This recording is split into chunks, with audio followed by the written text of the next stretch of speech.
श्री स्वामी समर्थ. जय जय स्वामी समर्थ. स्वामींचं नाव घेऊन मी ह्या व्हिडिओला सुरुवात करते. पौषपुत्रदा एकादशी 21 जानेवारी 2024 रोजी आहे. आपत्य नसलेल्या जोडप्यांना किंवा स्त्रियांना गर्भधारणेमध्ये अडचणी येत असतील त्यांनी ह्या व्रताला आवर्जून करावे. त्याचबरोबर विधिविधानपूर्वक श्री हरी विष्णू आणि माता लक्ष्मीची पूजा करावी.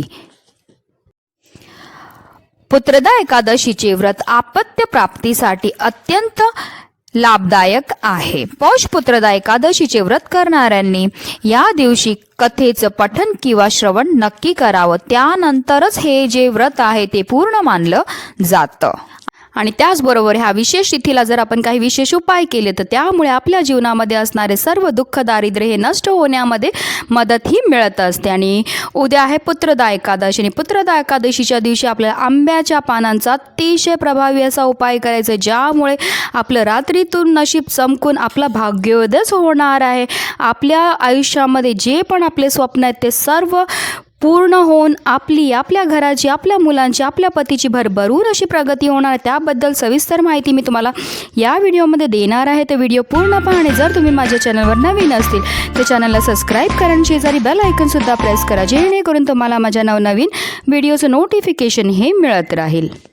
हिंदू पंचांगानुसार महिन्याच्या दोन्ही पक्षात कृष्ण पक्ष आणि शुक्ल पक्षातील 11व्या दिवशी एकादशी म्हणून साजरी केली जाते. पुत्रदा एकादशी वर्षातून 2 वेळा येते. त्यातील पहिली पौष महिन्यात आणि दुसरी श्रावण महिन्यात येते. पौष महिन्यातील शुक्ल पक्षात येणारी एकादशी पौष पुत्रदा एकादशी म्हणून साजरी केली जाते. पौष पुत्रदा एकादशी 20 जानेवारी 2024 शनिवारी रात्री 7:26 सुरू होईल आणि एकादशी समाप्ती 21 जानेवारी 2024 रोजी रविवारी म्हणजे रात्री 7:26 समाप्त होणार आहे. उदयतिथीनुसार 21 तारखेला पुत्रदा एकादशीचे व्रत केले जाईल. पुत्रदा एकादशीच्या दिवशी सकाळी सूर्योदयापूर्वी उठून स्नान करून स्वच्छ वस्त्र परिधान करावे.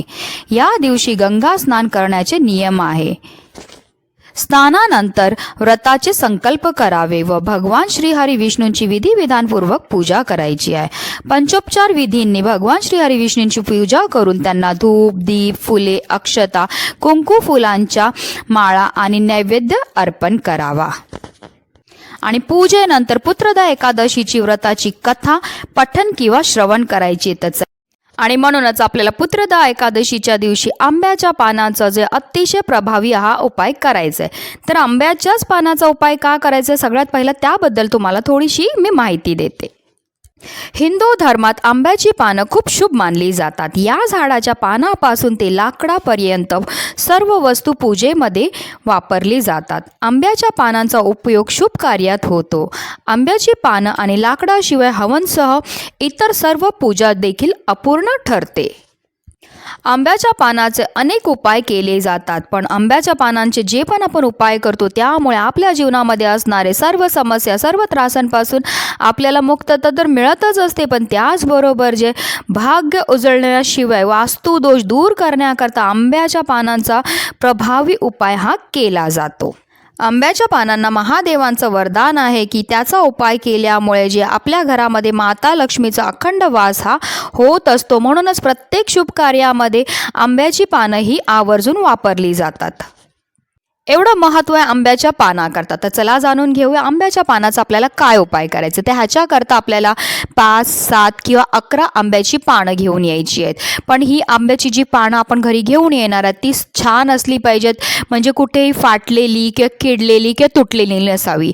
छान आपल्याला समजा तुम्ही 11 पानं घेणार असेल तर 11 पानं घेऊन यायचे. तिला स्वच्छ दे आपल्याला धुवून घ्यायचं आहे आणि पुसून घ्यायचं. आणि त्यानंतर प्रत्येक आंब्याच्या पानावर आपल्याला एक हळदीचा टिपका हा लावायचा आहे. कारण श्री हरी विष्णूंना पिवळ्या वस्तू अतिशय प्रिय आहेत आणि उद्या आहे पुत्रदा एकादशी आणि म्हणूनच जो आहे हा उपाय आपल्याला सकाळीच करायचा आहे.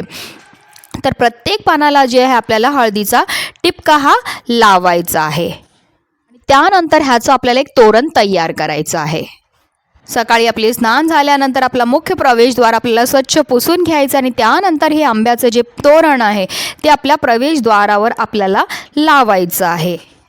जर आपल्या घरावर कोणत्याही प्रकारची नकारात्मक शक्तीचा प्रयोग केला असेल किंवा आपल्या घरामध्ये असं आपल्याला जाणवत असेल की आपल्या घरामध्ये फार प्रमाणात नकारात्मकता आहे, कशी जाणवते तर आपल्या घरामध्ये वारंवार भांडणं होतात, कटकटी होतात, पैसा तर येतो पण आलेला पैसा स्थिर राहत नाही, नवरा बायकोचं पटत नाही किंवा मुलांचं पटत नाही. जर अशा प्रकारच्या समस्या होत असतील तर अशा विशेष तिथीला आवर्जून आपल्याला आंब्याच्या तोरणाचा उपाय करायचा आहे. कारण आंब्याचं तोरण जर आपल्या मुख्य प्रवेशद्वारावर लावलेलं असेल तर आपल्या घरामध्ये कोणत्याही प्रकारची वाईट शक्ती किंवा नकारात्मकता घरामध्ये प्रवेश करू शकत नाही. कारण कोणतीही चांगली किंवा वाईट गोष्ट आहे ती आपल्या मुख्य प्रवेशद्वारामधनं येत असते आणि म्हणूनच जे आहे आपल्याला हे आंब्याचं तोरण जे आहे आपल्या मुख्य प्रवेशद्वारावर लावायचं आहे.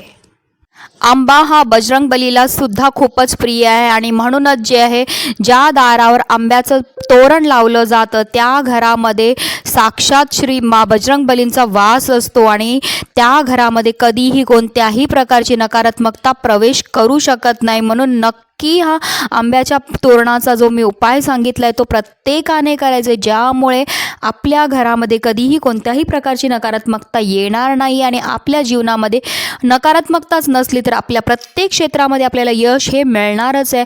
त्यामुळे आपल्या घराची, आपल्या मुलांची भरभरून अशी प्रगती होणार आहे. तर प्रत्येकाने हा उपाय करा आणि व्हिडिओ जास्तीत जास्त लोकांपर्यंत शेअर करा, जेणेकरून प्रत्येकाच्या आयुष्याचं कल्याण हो हीच मनामध्ये इच्छा. श्री स्वामी समर्थ.